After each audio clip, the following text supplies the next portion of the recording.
Hello, সবাই কেমন আছো? আশা করি সবাই ভালোই আছো আল্লাহর রহমতে। অনেক দিন হলো কোনো ছবি আঁকার ভিডিও আপলোড করি না। আশা করি সেটা তোমরা সবাই দেখতে পারছো যে নর্মাল ভিডিও আর এই game play video normal, just যেটা নর্মাল পাবলিক ছেড়ে থাকে আর কি। তো অনেকদিন ধরে মানে জানোই তো পরীক্ষা চলে এখন এইচএসসি 2026-এর, তো সেখানে ছবি টবি আঁকা হয় না। তো অনেকদিন ধরে ভাবলাম একটা ফ্রি টাইম পাইলে একবার একটা ছবি আঁকবো। তো কোনো টপিক তার মাথায় আসে না, বাট লুফি অল টাইম আমার মাথায় থাকি, মানে ওয়ান পিস মানেই আমার মাথায় থাকবেই। কারণ দেখো ভাই, লুফি মানে ফ্রি উইল, লুফি মানে ফ্রিডম, মানে ওটার মধ্যে যা বোঝা চাইতেছে, মানে কি বলবো আর কি।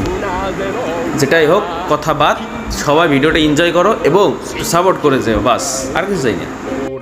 茶行くぞ海の限りピンクスの酒を届けに行くよ我ら海賊海割ってく